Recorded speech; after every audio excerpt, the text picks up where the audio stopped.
Bismillahirrahmanirrahim. Assalamualaikum warahmatullahi wabarakatuh. Puji dan syukur kita panjatkan kepada Allah Subhanahu wa taala. Pada kesempatan ini kita semuanya bertemu walaupun via daring, via YouTube ya. Namun mudah-mudahan ini tentu saja kita mengurangi hikmat kita dalam menyampaikan materi dan bisa sesuai dengan apa yang kita harapkan. Baik, pada kesempatan ini saya akan mengulas kembali dari materi yang telah sama-sama didiskusikan sebelumnya, yaitu mengenai definisi hadis, khabar, sunnah, dan athar. Nah, sekarang kita mulai dengan pengertian al-hadis. Apa itu hadis? Nah, tentu saja untuk itu kita perlu merujuk kepada definisi yang telah dikemukakan oleh para ahli hadis.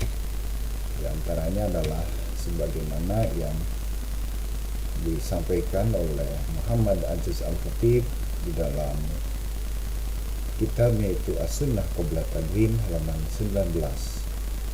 Beliau mendefinisikan bahwa yang disebut dengan hadis itu adalah kullu ma uthira anin nabiy sallallahu alaihi wasallam min qaulin aw fi'lin aw takririn aw sifatin khalqiyah aw khulqiyah. Yang disebut hadis itu adalah segala sesuatu yang bersumber dari Nabi Shallallahu Alaihi Wasallam, baik itu berupa perkataannya, pekerjaannya, ataupun takrirnya. Yang disebut takrir itu adalah segala sesuatu yang bersumber dari sahabat Nabi Shallallahu Alaihi Wasallam berupa perkataan dan perbuatannya ketika Nabi Shallallahu Alaihi Wasallam masih hidup tentu saja. Namun Rasulullah membiarkan ya terhadap perkataan dan perbuatan sahabat itu. Nah, pembiaran Rasulullah ini berarti Rasulullah memberikan legitimasi, artinya juga membenarkan apa yang disampaikan oleh sahabat. Ya, seperti halnya dalam contoh yang sering kita dengar semacam Khalid bin Walid suatu saat di dalam sebuah perjalanan memakan binatang yang jarang ditemukan di Madinah ya. Kemudian dimakannya dan Rasulullah tidak memberikan komentar apa-apa. That's mean bahwa yang dilakukan oleh Rasulullah oleh Khalid bin Walid itu mendapat persetujuan dari Nabi Sallallahu Alaihi Wasallam. Itu berarti bahwa biawak itu hukumnya halal.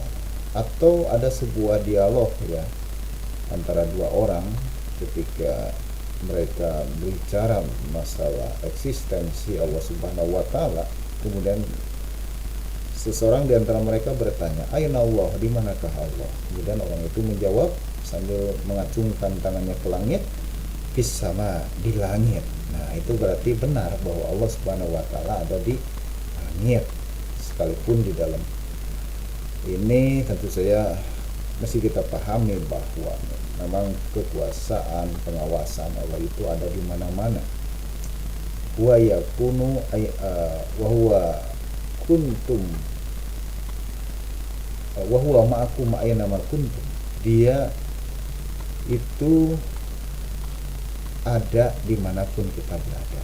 Tapi memang merujuk kepada beberapa keterangan dalil, memang Allah Subhanahu wa taala itu yang bersemayam di aras, di langit, di mana dijelaskan di dalam Al-Qur'an itu sendiri bahwa malaikat itu lapor kepada Allah Subhanahu wa taala ke langit sana itu fi yaumin, dalam satu hari yang kalau dikonversikan dalam hitungan kita itu setara dengan khamsina alfasana, 50.000 tahun. Nah itu. Nah, jadi kembali lagi maksudnya tadi ini hanya sebagai satu contoh takrir. Jadi takrir ini adalah segala sesuatu yang disampaikan atau diperbuat oleh sahabat dan Rasulullah Shallallahu Alaihi Wasallam menyetujuinya. Berarti apa yang dikatakan sahabat ini dianggap memiliki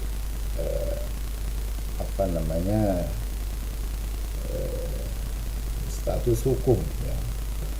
Kemudian juga di sini dijelaskan bahwa yang bersumber dari Nabi Shallallahu Alaihi Wasallam itu atau yang berkenaan dengan Nabi Shallallahu Alaihi Wasallam itu baik mengenai sifatnya, ya, semacam di dalam hadis-hadis diriwayatkan mengenai penggambaran sifat Rasulullah Shallallahu Alaihi Wasallam. Rasulullah itu secara perawakan tidak terlalu tinggi, tidak terlalu pendek, ya, itu dalam ukuran Arab tentu saja, ya, tidak dengan ukuran kita. Kemudian rambutnya sebahu, gitu kan. Nah, itu adalah merupakan sifat, ya, atau sesuatu yang berkenaan dengan Nabi Shallallahu Alaihi Wasallam.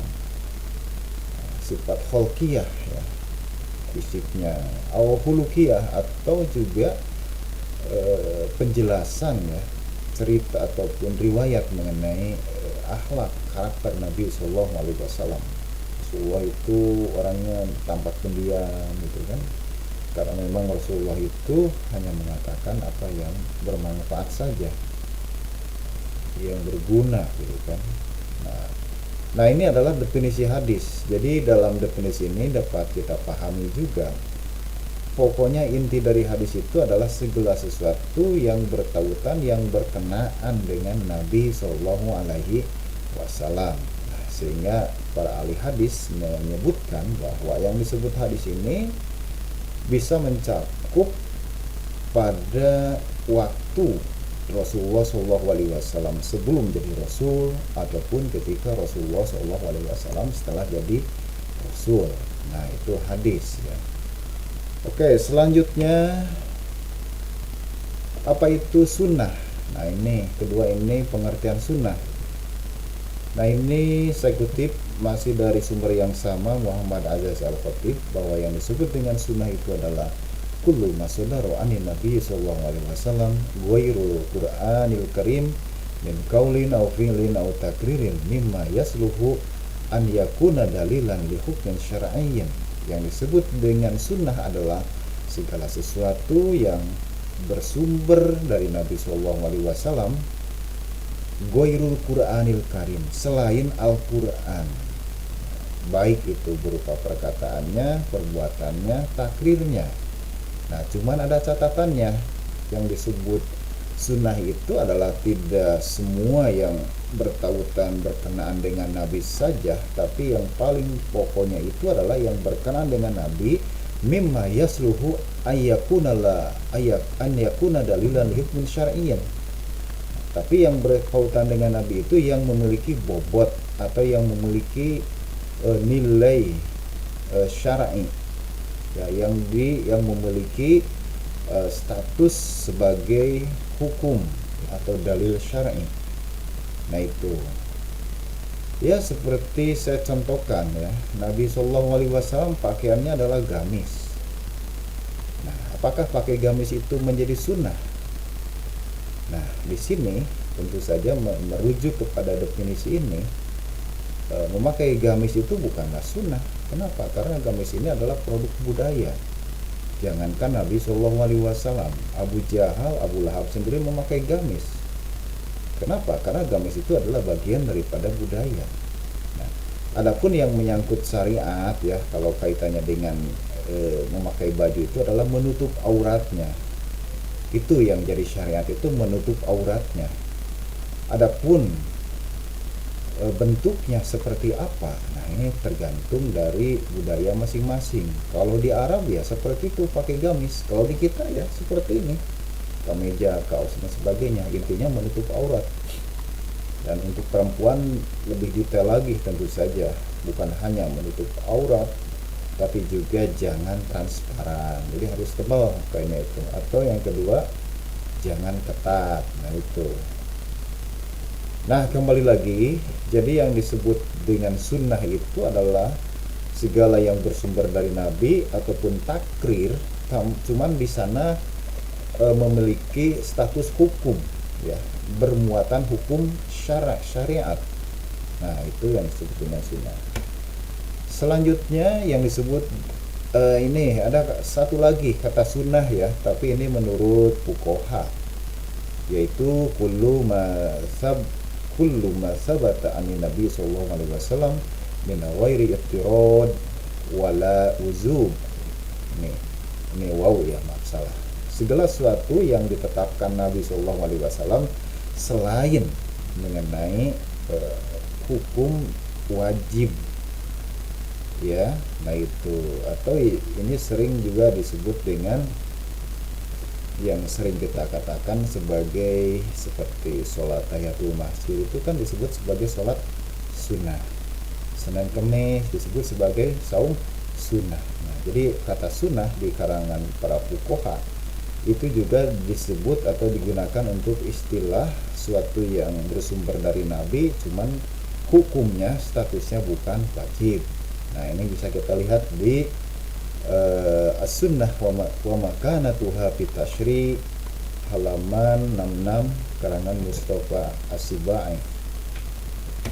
Selanjutnya kita akan mengkaji lebih jauh lagi mengenai khobar sunnah asar. Nah, ini ketiga istilah ini. Tadi definisinya sudah. Nah, kemudian kita di sini berusaha mencari apa sih perbedaan atau mungkin persamaan dari ketiga istilah tersebut. Apakah ketiga istilah tersebut beda ataukah sama? Nah, ini yang akan kita bahas.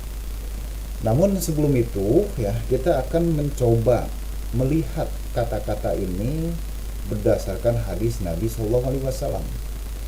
Jadi kalau saya tanya, kalau istilah sunnah, khobar, hadis itu dari siapa? Nah, ini ternyata kalau kita lihat, nah ini kata-kata sunnah, kata-kata hadis itu ternyata merupakan kata-kata yang diucapkan oleh Nabi Shallallahu Alaihi Wasallam sendiri. Nah, contohnya di dalam hadis riwayat At-Tabrani, al-mutamassiku bi sunnati inda fasadi ummati lahu ajru mi'ata syahid. Orang yang berpegang teguh pada sunnahku ketika umat rusak, maka baginya mendapatkan pahala 100 kali yang mati syahid. Jadi orang yang berkomitmen berpegang teguh pada sunnah ketika orang sudah mengabaikannya, masyarakat rusak ya. Mungkin kita menjadi kelompok minoritas yang terkadang juga ketika menjalankan agama Islam itu dianggap asing. Nah, itu kata Rasulullah mendapatkan pahala yang luar biasa besar. Oke, nah jadi di sini kita temukan dalam hadis ini kata-kata sunnah itu ternyata diucapkan oleh Nabi Shallallahu Alaihi Wasallam sendiri. Nah, kemudian di dalam hadis yang lain kita temukan istilah hadis ya. Ketika itu sahabat yang namanya Abu Hurairah dalam hal ini bertanya kepada Rasulullah, "Man as'adan nas bi syafaatik yaumil qiyamah?" Wahai Rasulullah, siapakah orang yang paling bahagia yang akan mendapatkan kebahagiaan berkat syafaatmu pada hari kiamat? Faqala Rasulullah sallallahu alaihi wasallam, maka Rasul bersabda, laqad nantu ya Abu Hurairah, telah kuduga wahai Abu Hurairah, alla yas'alani, maaf ini salah rokat, tidak ada yang bertanya kepadaku hadal hadis, mengenai hadis ini, ahadun, seorang pun, awalu, yang lebih dulu, minka, darimu. Nah, jadi Rasulullah telah menduga bahwa pasti yang akan nanya duluan kepada beliau itu adalah Abu Hurairah. Oleh karena itu Rasulullah di sini dikatakan lima ra'aitu min hirsika alal hadis, dikarenakan aku melihat kesungguh-sungguhanmu terhadap hadis. Nah, makanya Abu Hurairah ini merupakan sahabat yang digolongkan atau disebut oleh ahli hadis sebagai sahabat yang paling banyak mengeluarkan hadis. Lebih 5.000 hadis itu yang diriwayatkan melalui Abu Hurairah. Cuman poin dari ini adalah saya ingin mengatakan bahwa kata-kata hadis itu sebenarnya telah digunakan juga oleh Rasulullah SAW. Oke, selanjutnya kita akan melihat beberapa pendapat para ulama mengenai ketiga istilah tadi ya. Nah, ini sumbernya dari buku Pengantar Ilmu Hadis M. Syuhudi Ismail halaman 10. Nah, di sana beliau mengutip pendapat Imam At-Tabari, pengarang tafsir ya, tafsir At-Tabari, salah satu tafsir klasik ya. Di sini Imam At-Tabari mengistilahkan hadis itu dengan asar. Nah, itu. Kemudian Imam Al-Jarkasi itu memakai istilah asar untuk hadis mauquf dan juga terkadang untuk hadis marfu. Nah, Imam Al-Jarkasi itu sekali lagi menggunakan istilah hadis mauquf ya atau marfu itu dengan sebutan asar. That's mean bahwa asar dengan hadis di sini menurut Imam Al-Jarkasi ini sama, gitu ya. Dan yang terakhir, nah ini Imam Muslim di dalam Muqaddimah Sahih Muslimnya, beliau pun mengistilahkan hadis itu dengan kata-kata asar. Nah itu. Oke, di sini kita dapat memahami kalau Imam Muslim ya dan juga beberapa ulama yang lainnya semacam Imam At-Tabari menggunakan istilah hadis ini dengan asar ya. Ini berarti bagi mereka hadis dan asar itu adalah merupakan istilah yang sama dengan hadis. Nah, ini pun bisa saya buktikan misalkan kalau dalam doa itu kan ada dua ya. Doa. Ada doa ma'surah. Nah, doa ma'surah ini dari kata asarah. Artinya doa-doa yang redaksinya itu dicontohkan oleh Rasulullah SAW. Jadi bukan redaksi bahasa kita. Nah, itu disebut doa ma'surah. Ma'surah itu dari asar ya. Nah, itu. Jadi ada benarnya kalau ulama yang lain mengistilahkan hadis itu dengan asar. Oke, selanjutnya kesimpulan ya pendapat para ulama mengenai istilah hadis, khabar, sunnah dan asar. Nah, kita lihat di sini di dalam buku Ulumul Hadis terjemahannya halaman 10 Dr. Nuruddin Itar dan juga di dalam Nuzhatun Nador halaman 36 karangan Ibnu Hajar Al-Asqalani. Dan juga kita bisa lihat dari Mahmud Tuhan dalam bukunya Taisir Mustalah Al-Hadis halaman 16. Mereka ya para ulama itu menyamakan antara istilah hadis, khabar, sunnah dan asar. Jadi keempatnya ini merupakan istilah yang sama ya.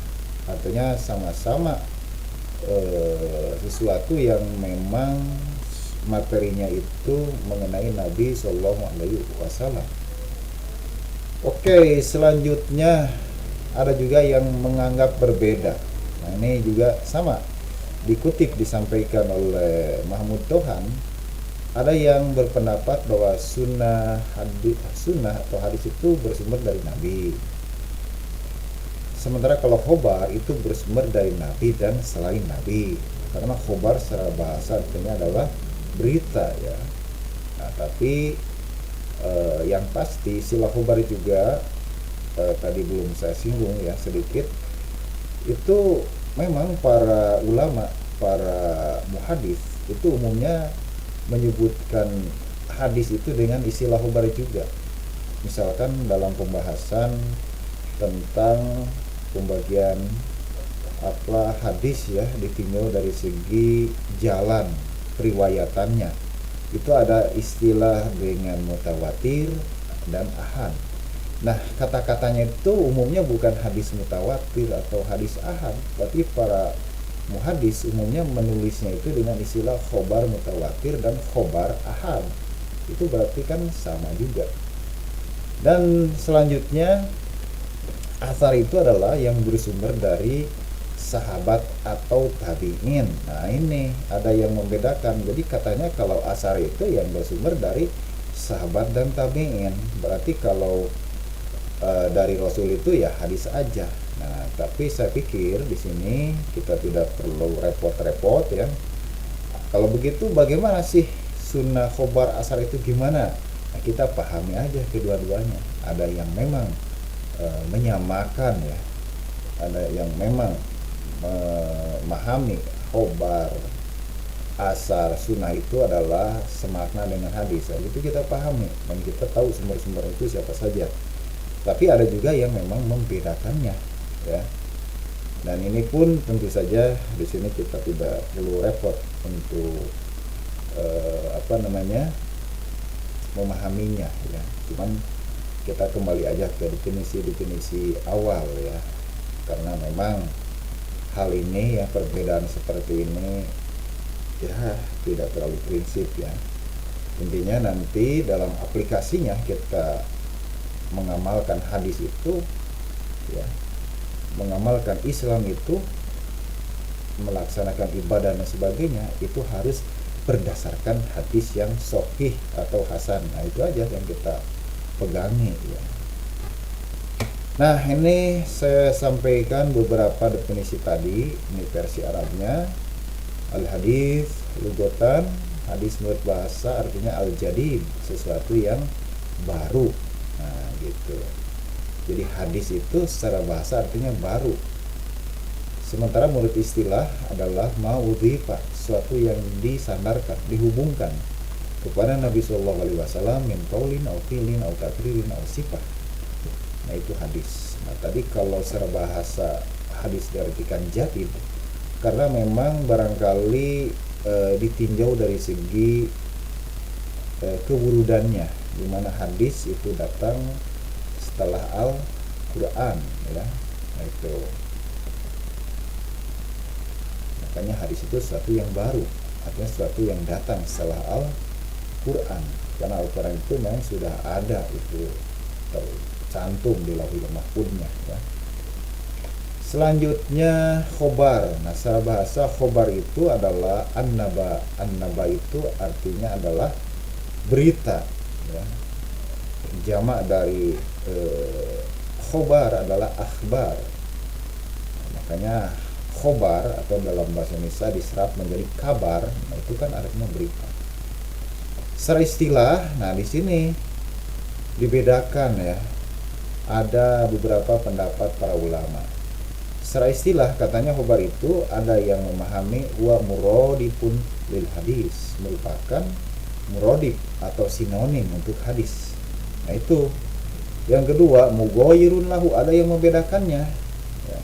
Katanya fal hadis ma jaa anin nabi sallallahu alaihi wasallam, kalau hadis itu yang datang dari nabi, wal khobar ma jaa an ghairi, sementara kalau khobar yang datang selain dari nabi, bisa dari sahabat, bisa dari tabi'in, bisa dari saya sendiri. Nah, itu khobar. Nah, itu menurut pendapat ulama yang lainnya.